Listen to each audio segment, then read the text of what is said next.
এখনকার দিনে ইনস্টাগ্রাম ইউটিউবে ইনভেস্টমেন্ট নিয়ে এত বেশি স্ক্যাম আর ভুল গাইডেন্স চলছে যে একটা খুব জরুরি প্রশ্ন সবার মাথায় আসে।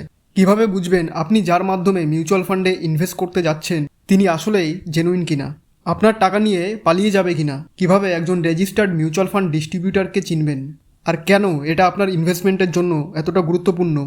এর আগেও আমি বলেছি যদি কোনো মিউচুয়াল ফান্ড কোম্পানি বন্ধ হয়ে যায় তাহলে কি করবেন, বা আপনার টাকা আদৌ সেফ কিনা। ওই আর্টিকেলটা দেখতে চাইলে ডেসক্রিপশানে আর পিন কমেন্টে লিঙ্কটা দিয়ে দেবো। তো এখন আসি আজকের টপিকে। দেখুন, আজকাল ইনস্টাগ্রাম, ইউটিউব, ফেসবুকে অনেকেই আপনাকে বলে দেবে এই ফান্ডে ইনভেস্ট করুন, ওই ফান্ডে এসআইপি শুরু করুন। কিন্তু এখানে প্রশ্নটা হলো, কালকে যদি ওই ফান্ড আন্ডার পারফর্ম করে বা ধরুন ফান্ডের অবজেক্টিভ বদলে যায়, তখন আপনাকে কে গাইড করবে? এখানেই রেজিস্টার্ড মিউচুয়াল ফান্ড ডিস্ট্রিবিউটরের দরকার হয়।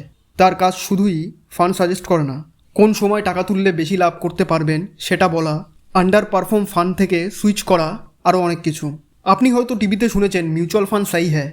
এই ক্যাম্পেইনটা আসে association of mutual funds in ইন্ডিয়ার থেকে।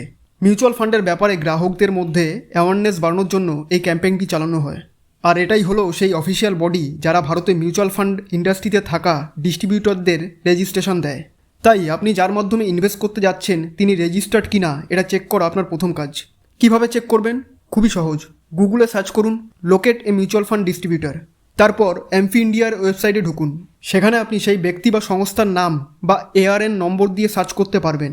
যেমন আমাদের সংস্থা ওয়েলথক্রাফট নামে, এবং আমাদের এআরএন নম্বরটি হলো 354186। আপনি এই নাম বা নম্বর যে কোনো একটা দিয়ে সার্চ করলে আমাদের সম্পূর্ণ রেজিস্ট্রেশন ডিটেলস দেখতে পারবেন এমফির ওয়েবসাইটে। একজন জেনুইন ডিস্ট্রিবিউটরের সব তথ্য, নাম, লাইসেন্স, রেজিস্ট্রেশন সব কিছুই ট্রান্সপারেন্টলি এখানে দেখা যায়। আমরা নিজেরাও আমাদের সোশ্যাল মিডিয়া ডিটেলস এখানে আপডেট করে রেখেছি যাতে আপনি সহজভাবেই ভেরিফাই করতে পারেন।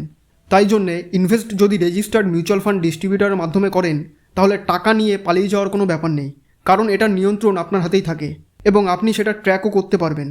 এখন একটা গুরুত্বপূর্ণ বিষয় অনেকেই জিজ্ঞাসা করেন, মিউচুয়াল ফান্ডে টাকা দিলে কি লস হতে পারে? দেখুন, শর্ট টার্মে কোনো ফান্ড আন্ডার পারফর্ম করতে পারে, এটা স্বাভাবিক, কিন্তু তার মানে এই না যে আপনার টাকা ডুবে গেছে। আপনি যদি সঠিক গাইডেন্সে আপনার লক্ষ্য অনুযায়ী ইনভেস্ট করেন তাহলে দীর্ঘমেয়াদে ভালো রিটার্ন পাবেন। সব মিউচুয়াল ফান্ড সবার জন্য না। মিউচুয়াল ফান্ড ডিস্ট্রিবিউটর যিনি আপনার গোল, রিস্ক প্রোফাইল আর টাইম হরাইজন বুঝে আপনাকে সঠিক মিউচুয়াল ফান্ড বেছে দেয়। তাই জন্যে ইনভেস্ট করার আগে শুধু ফান্ড নয়, যার মাধ্যমে ইনভেস্ট করছেন তাকে ভেরিফাই করা আরও বেশি জরুরি। আমি স্ক্রিনে আমাদের রেজিস্ট্রেশন ডিটেলস দেখিয়ে দিচ্ছি, আপনি চাইলে নিজেই চেক করে নিতে পারবেন। আর আপনি যদি চান আমাদের মাধ্যমে সেফলি এবং প্রপার গাইডেন্স নিয়ে আপনার মিউচুয়াল ফান্ডের ইনভেস্টমেন্ট জার্নি শুরু করতে, তাহলে যোগাযোগ করতে পারেন স্ক্রিনে দেওয়া নম্বরে। ধন্যবাদ।